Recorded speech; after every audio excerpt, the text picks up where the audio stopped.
Ano nga pinakapasit? Ayun po. Hello po. This is my first time po kaya ako po yung nervous ngayon. I understand. It's completely normal to feel nervous, especially if this is your first time in therapy or talking to a therapist about your emotions and experiences. Rest assured, this is a safe space for you to express yourself and work through your feelings in a comfortable environment. But before we dive in, I want to take a moment to explain a bit how our sessions will work. Everything you share here is confidential. The only exceptions are if I believe you are in immediate danger, someone else is in danger, or if there's illegal obligations.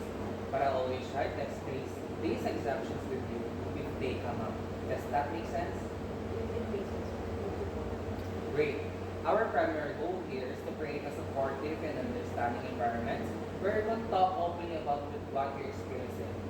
There are no set expectations and we have the flexibility to adapt to your specific needs and concerns, okay? With that being said, is there anything in particular that's been weighing on your mind lately? Actually, kakahiya. Hindi ko alam kung saan ko magsimula. That's perfectly fine. It's okay to be shy, lalo na when it comes to sharing your personal thoughts and feelings. Take your time to gather your thoughts hanggang sa may comfortable ka na to share. If you're comfortable, okay lang ba na magtatanong ako ng ilan to help us get started? Okay, let's try. Can you share me a little bit about how your today was today? You mentioned in our initial call that you're going through a difficult time in your relationship. Can you share something about what's been happening? It's really hard. Just how he has this outburst and it only gets worse. I feel like I am walking on eggshells all the time. And actually, napag-desisyonan ko na kung huwag na ako dito dahil feel ko hindi ko na kaya yung mga ginagawa ko sa akin. It sounds like you're going through a tough time, ano? I'm so sorry that you're experiencing this, Athena. It takes a lot of courage to talk about it. When you say outburst, what do you mean exactly? Siya siyang manipulative at controlling. Minsan, hindi ko na nagagawa ang mga mga gusto ko sa buhay. It's like, wala akong sariling buhay dahil kailangan lagi akong nakadepende sa lahat ng bagay sa kanya. That sounds very difficult. You know what, Athena? There's no place for emotional abuse in a healthy relationship. So sa naririnig ko, you feel like you have no autonomy sa sarili mong buhay and you have to do whatever your partner says. Would you say that's an accurate representation of what's going on? Ay, ewan ko. Nahihirapan na ako. Wala akong choice kundi mag-sunod lang sa mga sinasabi niya at manahimik lang.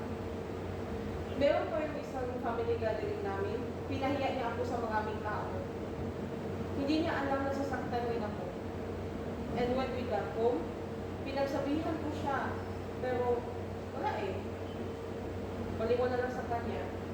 At pinagsabihan niya pa akong okay at iniinsulto niya pa ako. He got angry over and over of the small things. Pinagsisigawan niya ako. He calls me names. Minsan, hinihila niya ko yung mga braso ko. Hindi kaya tinutulak niya ako. Like, hindi ko na alam kung ano mangyayari sa akin. That sounds incredibly distressing. No one deserves to be treated that way. It is important to acknowledge that what you're experiencing is not your fault. You have the right to feel safe and respected in your relationship. You know what, Athena? You're very brave for sharing this with me. Let's take things at your pace. How are you coping with all of this right now?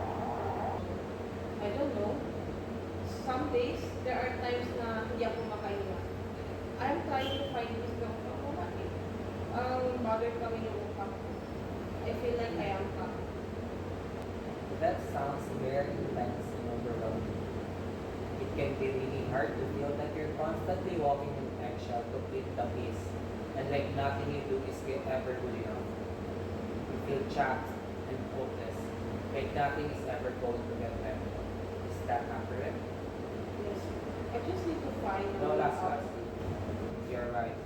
We need to find a way out of this situation.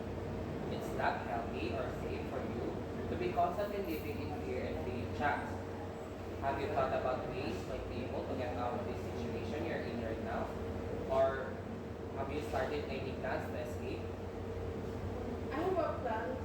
I have had attempts to escape this kind of relationship. Pero every time na gagawin ko, wala eh. Pili ko nanghihina ako. And sa ganung ugali niya, I don't think he will allow it to happen. So, It can be really hard talaga na umalis sa isang manipulative at abusive na relasyon. Especially pag feeling mong nawawalan ka na ng pag-asa.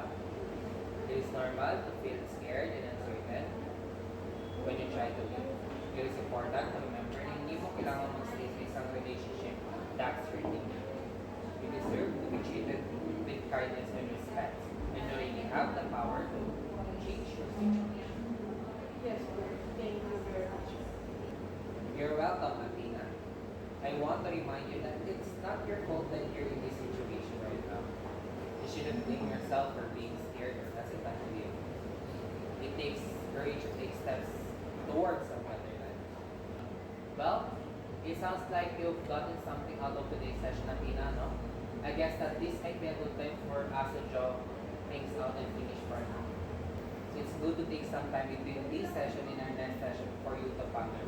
And maybe when you come on our next, we can look at those and we will work together. Is that alright? Yes, that will be alright. Thank you very much. Alright? Well, it was nice to see you today. Thank you for coming here today and see you in our next session.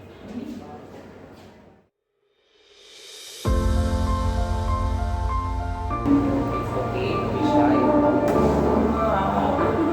No matter how it takes, sige lang. It's okay to be shy. Can you share a bit more about what's been happening last?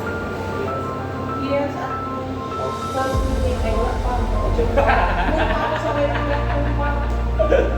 So parang ikaw, maiiyak. Sabi kami na, uy, kamutin mo daw ang likod ko. Kasi hindi ako Saan? Hindi, ito yung likod ko. Sa baba niya. Yan. Like mas yung masakit na ko. What? Yan. Ganyan nagkaroon. Okay na. Hindi ko agad ang pinagay.